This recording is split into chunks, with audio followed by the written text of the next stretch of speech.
the unwritten text behind that. We're a customer. Right. We're a customer just like we go to the grocery store. We don't like the products that are on the shelf at that grocery store. Or the pricing at the grocery store. I'm going to go to a different grocery store. Right. It's the same thing. We're a customer, and to some extent we should be treated like a customer. Yeah. So for these customers that want to go off and not just take, they want to go beyond just putting their kids into an education area. They really want to push their kids to educational excellence and actually take it to the next notch. I kind of want to talk a little bit about ways of pursuing academic excellence. Not just, okay, I got the reading, writing, arithmetic down, I got the basics down, but what about those kids that really they're either self-motivated to go to the next level, or they have gotten the push from the parents saying, no, you need to go to that next level here. Just kind of, maybe we can go with the different institutions on how we can actually promote educational excellence. And I'm going to start off with homeschool, because we touched on that a little bit after the last question. Well, my own personal belief is that you start with the character of the child. If you don't, that's been my thrust. We're a faith-based family, so we combine that faith, that sense of purpose. You're created for something, and then you try to develop their talents. You, as a homeschooling mom, you can spot what they're good at, and you develop those talents, but you instill in them that their talents are used to serve, to give back to the community, to give back to the country. So you really want to establish that, because otherwise the academics just become self-seeking, and the kids sometimes they don't sense the purpose in that when they're young, and as they get older they just become selfish with it. So if you can hold them to that standard of where they can see they have something to give back, I think that, and they're using their talents, and I think that it's like a natural progression for them. Ironically, Article 8 and Section 1 of the Michigan Constitution talks about religion, morality, and knowledge being very important to developing good citizens, yet we are pushing religion out of all the public schools. We are, in regards to morality, public school academies I know have some latitude to go off and have morals-based curriculum on it, and there's parents in general in the district-based public schools, and we're going to talk about this a little bit as we come around. There's not a lot of latitude in there. So for folks and parents that are that believe, like our Constitution defines in Michigan, which is coming out of the Northwest Ordinance of 1787, that religion and morality are key elements of a good education on it. Right now, we're turning to alternative schools to go off and get that foundation, at least what I've seen. Is that an accurate assessment? Yes, and it's probably the number one reason in the statistics why people homeschool is that reason, faith and moral climate of the schools. Okay. We're fortunate in our school. We do have a moral focus, and that is part of the curriculum. So each month we have a designated moral focus. It's laid out for the year, and the students, the teachers, they do different things throughout the month to represent that and demonstrate it to the kids of if it's honesty. So there will be different things at our opening ceremony where we start off each day together, which is a wonderful thing. Say the Pledge of Allegiance, patriotic song, kind of get together as a group, and it's really something nice to see all these kids starting their day off together like that. And so in the morning ceremony, a few times of the week, the class that has been assigned the skit or play or whatever they're going to do to represent the moral focus, they do that. So they get it in the morning, and then throughout the day, different things through the years. There's been bookmarks, things placed on their desk. It'll be written up on the board, or the teachers will just reiterate it if they see it demonstrated in the students. Like that's, Billy demonstrating honesty, what's our moral focus, So we've appreciated that, and it was one of the things that the charter school, public charter school does. That's good for the basis for the kids, and that's one of the reasons why we're pursuing excellence. Now, from an academic excellence perspective, are there any barriers or encouragements in the public school academy in regards to the pursuit of academic excellence? Any barriers for academic? No. Yeah, because I know some schools have growth-based assessments, on the kids. Yet those assessments, they're kind of there's this glass ceiling I've noticed on some of the grade levels. So once you've maxed out on your learning for a given grade level, well, I mean, you're not measuring much growth because the kid's already maxed out on everything that he can understand at that level. Have you come across anything that kind of demotivates kids that are wanting to excel in that regard? Prior to the last few years, academic excellence was definitely a strong part of our school structure. In fact, it's on all their signs, their mission statements, and we had a lot of bright kids, and I think that brought families there that had really bright kids and families that had that focus, or education was a focus in their family. As my kids have come up, I've always seen my kids being pushed to do their very best and to exceed, and you know, if they're doing really well, I give them extra. That's driven by the teachers, work. really. Teachers Yep. driven, yeah. Yep. Recently, we have a new system in place with the grading system that it's too soon to hold judgment completely on it, but in fairness. But it seems that, you know, we're looking for a growth over time, but it's hard to see where they're at right now. So it seems like many of us feel like it's leveled the playing field a little bit. On leveling the playing field in regards to what is Kids that achievement. were once high honors kids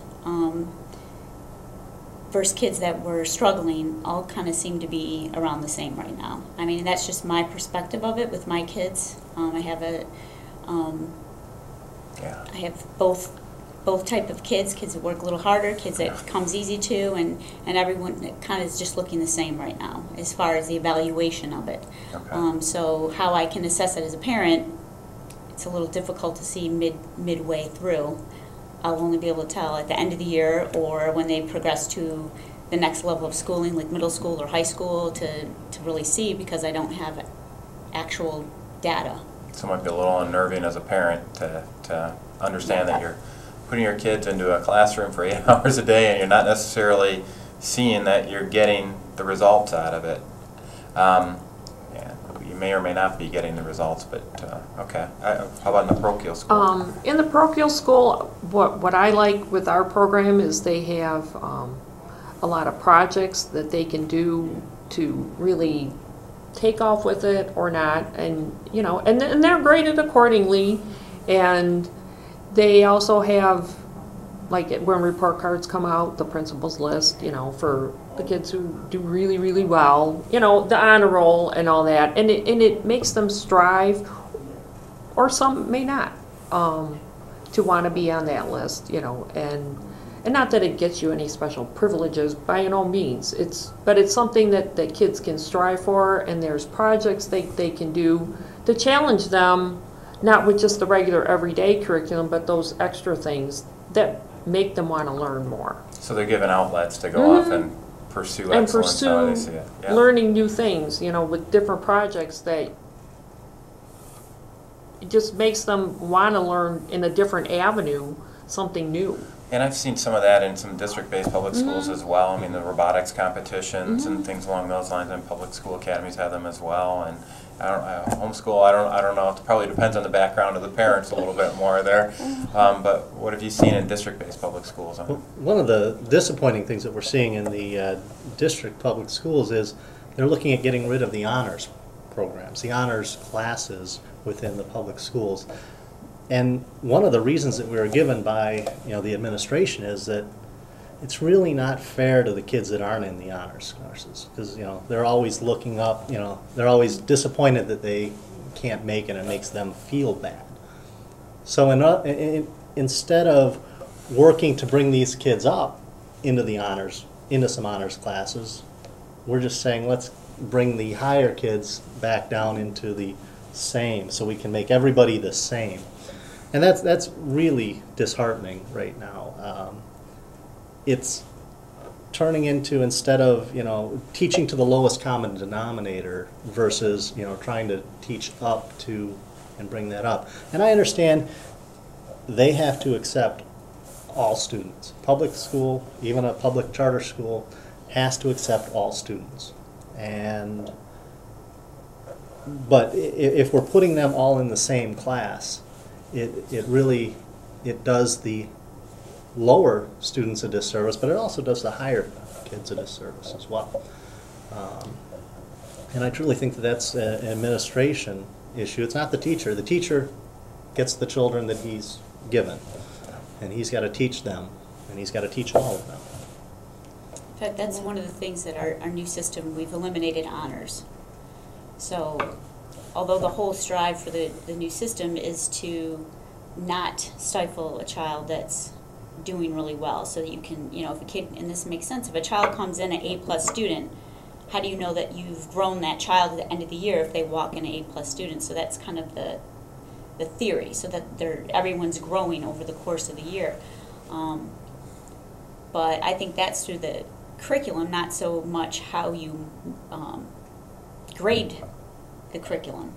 It's a whole lot of focus on how you measure the end result rather than how do you get there. Motivation, That's the process too. of getting there. I mean, it's all motivation too. And if some kids are motivated by, I really want to make sure I go from honors geometry into honors algebra 2 into honors calculus, and that's their motivation.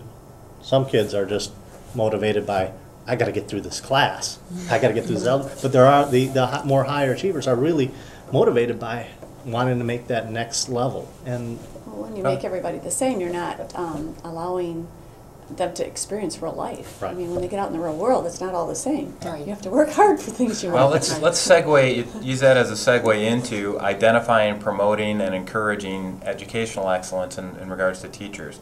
Right now, you know, a lot of, especially public schools, discourage incentivizing the teachers that are really high performers, and they treat all teachers as if they're the same.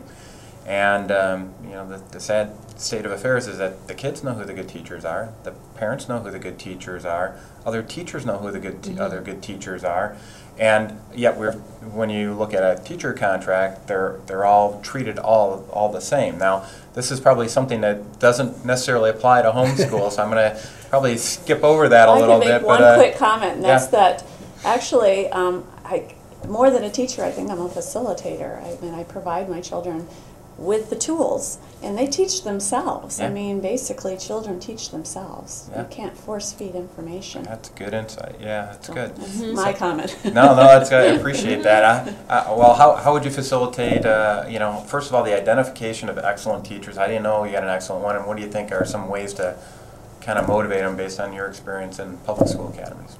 Well, knowing an excellent teacher is, like you said, everyone knows, and the kids know. Yeah. You go, when your child's in 4th grade, they know who they want to get in the 5th grade. Yeah. And it's not just because, oh, that's the fun teacher that just lets you party all day.